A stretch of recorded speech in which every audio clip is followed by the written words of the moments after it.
Political leaders of the top 5 parties represented in Parliament are expected to speak at today's inaugural Black Economic Council Summit, or the online one. That's the difference. The event is an engagement between the public, business leaders and government to share their experiences on matters including the reconstruction and recovery of the economy during the post-COVID-19 pandemic, the state of economic transformation as well as SMME development. So the 2-day summit ended today, and to talk more on its objectives, we are joined by Sandile Zungu, who's the president of the Black Business Council. Sandile, thanks so much. Good to have you on the program. Thank you for having me, Leanne. How did it go? Good to the viewers. How was it? So far, so very good. The first day we had opening by Minister Mamuloko Kubai. We had presentations from captains of industry, especially in the IT sector and the built environment. Really, the inputs were excellent. It just shows that we are deeply worried about what ought to be done to put this country back on a growth or economic growth path that will unlock employment opportunities as well as uplift the bulk of our population from poverty and need that they are currently experiencing. Yeah. Of course, yesterday there was, I suppose, much anticipation that the Minister of Health, Dr. Zweli Mkhize, was going to deliver an address on the vaccine rollout program, but obviously that was not the case. Deputy Minister of Health, Joe Pachla, and the DG, Dr. Sandile Buthelezi, apparently presented on behalf of the department. I imagine that this was a bit of a disappointment not having him there, but were you satisfied with the line and the angle that the health department are taking with regard to the vaccine rollout? Well, not having him there obviously would have been a matter of anxiety for a lot of people, because he's the face of government's response to COVID. But Deputy Minister Pahla and the DG Buthelezi fared very well. Notwithstanding, we are deeply concerned about the slow pace of the rolling out. We shouldn't be concerned about the third wave. If we had rolled out the vaccines early enough, we'll be saying by now there is sufficient people vaccinated towards herd immunity, and therefore this will just be treated or respond to it like a normal flu. But it was not to be. We talk about achieving herd immunity well into the final quarter of this year, or even sometime next year, which is very, quite frankly, pathetic for a country as advanced as South Africa. Yeah. And it's a great concern. I think you're the voice of many people who are feeling the same way.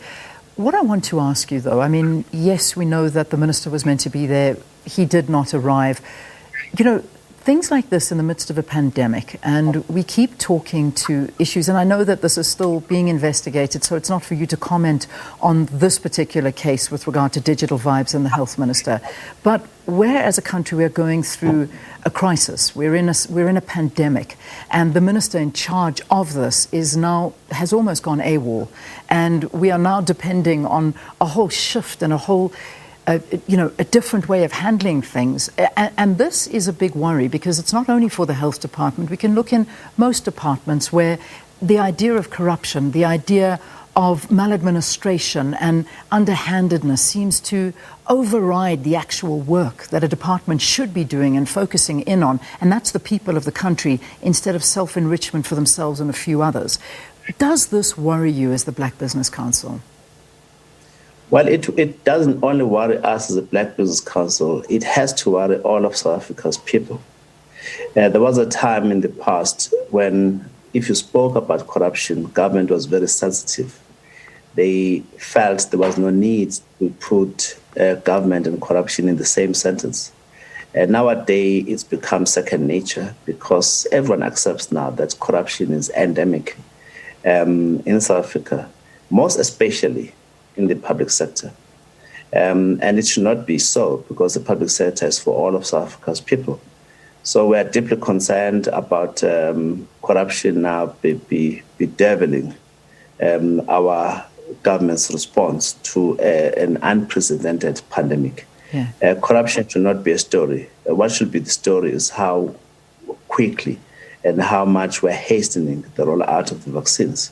So there is some misalignment there between what ought to be done and what is being done. And we obviously plead that whatever resolution to this issue, it must be done urgently. Yeah. Of course, within the ambit of the rule of law, because we are a constitution-centered, democracy. We're just reading about a lot of malfeasance, left, right, and center. Without being judgmental, it becomes even worse when malfeasance is associated with, the most dire of situations that ordinary people have had to face, especially poor people, which is COVID, an invisible enemy. So we really plead that something ought to be done to demonstrate how serious we are about fight against corruption. As a Black Business Council, we've always been firm that our people, if they engage in corruption, they are on their own. The Black Business Council will not be there to lend its weight behind them, irrespective of who that person is. And so we are urging our people not to find themselves being used as conduits through which money gets siphoned out of the purses of the private sector, as it has happened in recent times, or even the public sector. We shall not be used as conduits for executing brazen daylight robbery from the purses, whether from the public sector or the private sector. Yeah. So corruption must be killed. I need to ask you, I mean, all of this is in and amongst a lot of frustration for the slow pace in terms of dealing with corruption. And, we saw the president standing before Parliament yesterday saying that he is dealing with this particular issue. But this issue is just one of many, as you've been saying.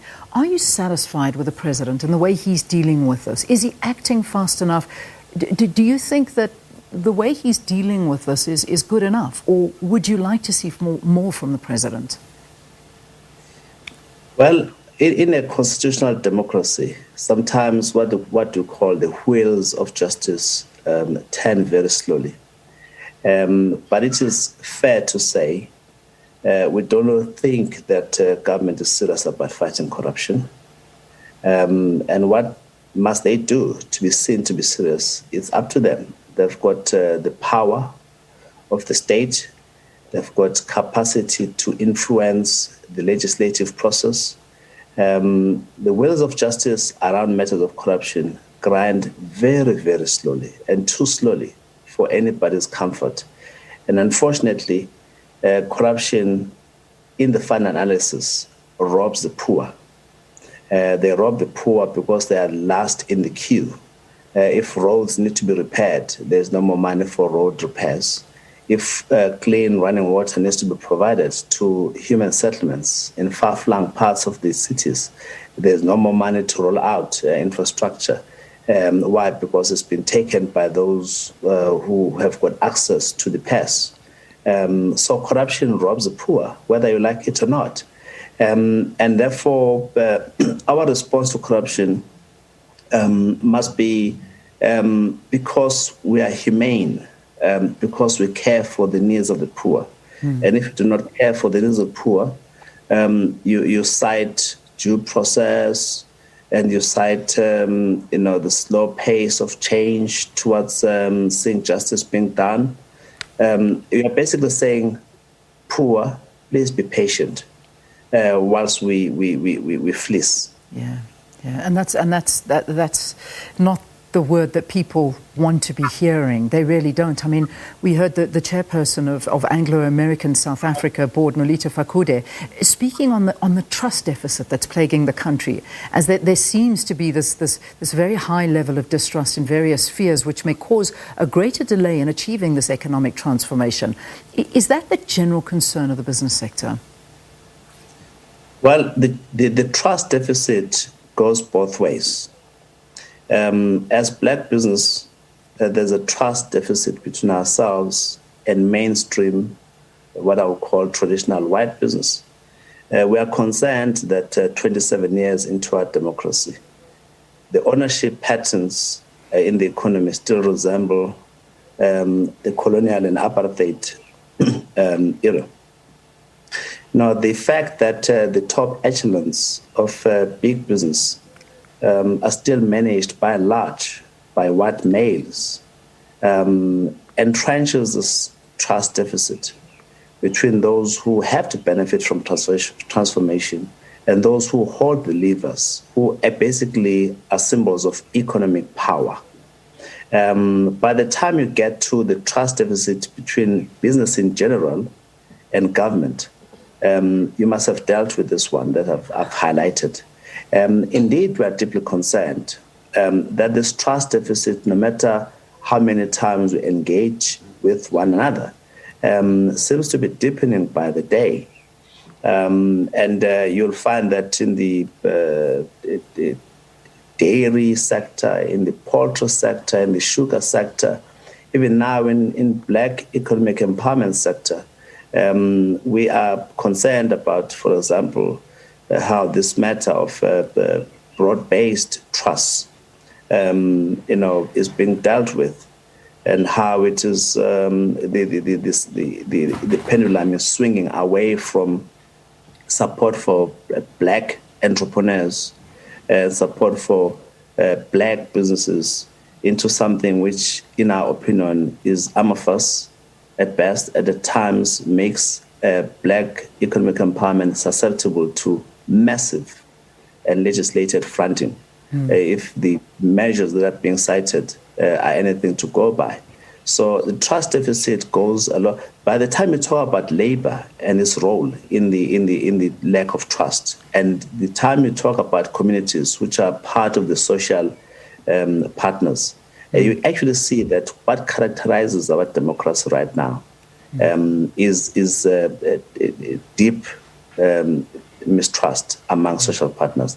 It can be breached, and we recognize the efforts that, in particular, our president and his economic cluster of ministers have had to do in recent times to bridge that trust deficit. We acknowledge that, but it seems to me that the gap is far wider than anyone would like to admit. Right. And therefore, something needs to be done at a much faster pace. Sandile, I'm loath to wrap this interview because we haven't even touched the surface. But I know this is day 2 today, so perhaps we can bring you back next week. We'll have a more in-depth conversation with you as to everything that was discussed over the last 2 days.